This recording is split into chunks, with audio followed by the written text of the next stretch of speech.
Co-presented by Vimal. बोलो जुबान केसरी. विलीनीकरणासाठी पवारांच्या राष्ट्रवादीचा काँग्रेसला प्रस्ताव. पवार गटही काँग्रेसमध्ये विलीन होण्यासाठी अनुकूल. सूत्रांची माहिती. 15 ऑगस्ट पर्यंत विलीनीकरणाबाबत निर्णय होण्याची शक्यता.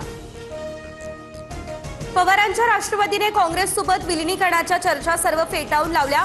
विलीनीकरणाबाबत कोणतीही चर्चा नाही. सुप्रिया सुळेंसह प्रदेश अध्यक्ष शशिकांत शिंदे यांची माहिती. तृणमूल काँग्रेसला सोनिया गांधींची ऑफर. पक्ष विलीन करा, काँग्रेसचं राष्ट्रीय उपाध्यक्षपद देणार, सोनिया गांधी यांचं हे आश्वासन.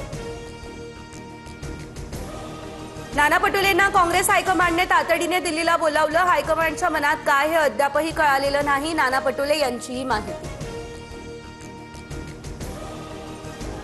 पक्षाच्या हिताला प्राधान्य, कुणाचाही अनावश्यक हस्तक्षेप असल्यास विचार केला जाईल. वर्धापन दिनाच्या कार्यक्रमातून सुनेत्रा पवार यांचा हा इशारा. राष्ट्रवादीचे कार्यकर्ते उत्तम खेळाडू, संधी मिळावी. वर्धापन दिन सोहळ्यामध्ये मंत्रिपदासाठी धनंजय मुंडेंचं सूचक वक्तव्य. तुमचा इशारा समजला, रिटायर्ड हर्ट झालेल्यांना पुन्हा संधी मिळते. प्रफुल्ल पटेल यांचं वक्तव्य. सोलापूर विधान परिषद निवडणुकीच्या पार्श्वभूमीवरती आता घडामोडींना आणखी वेग. पवारांच्या राष्ट्रवादीच्या 3 आमदारांकडून भाजप प्रदेशाध्यक्ष रवींद्र चव्हाणांची भेट. महायुतीच्या उमेदवाराला पाठिंबा देण्याचा आमदारांचा निर्णय. मुख्यमंत्री देवेंद्र फडणवीस यांची आज पत्रकार परिषद. नरेंद्र मोदींच्या पंतप्रधान पदाच्या कारकिर्दीला 12 वर्ष पूर्ण. या संदर्भात पत्रकार परिषद. दुपारी मुंबईमधील बिर्ला क्रीडा केंद्रामध्ये माध्यमांसोबत साधणार संवाद.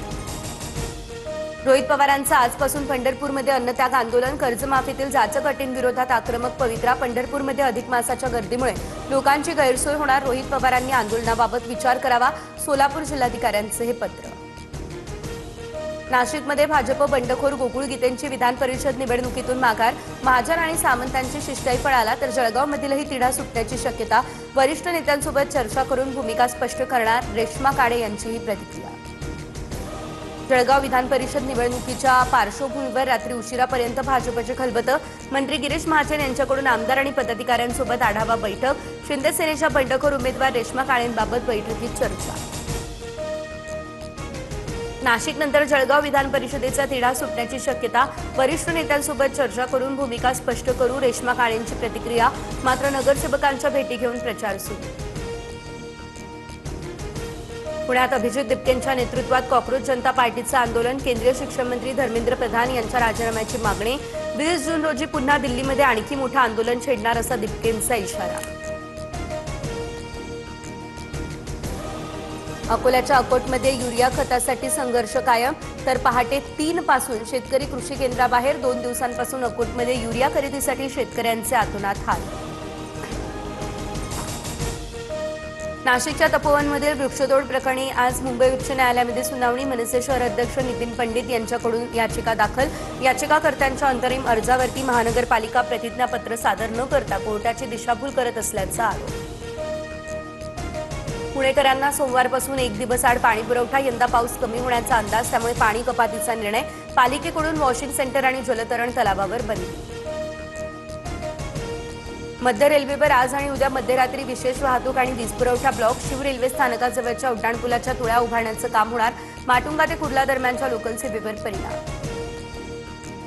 कोल्हापूरच्या अंबाबाई मंदिरावर 1.5 किलो सोन्याच्या कळसाचा साज. गोव्याचे माजी मुख्यमंत्री प्रतापसिंह राणेंकडून 2.5 कोटींच्या कळगाची देणगी. विधिवत पूजेला थोडक्यात सुरुवात होणार.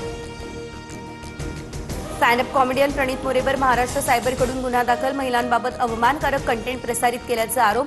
प्रणित मोरे, हिमांशू झांगरा आणि सेजल पवारला चौकशीसाठी समन्स.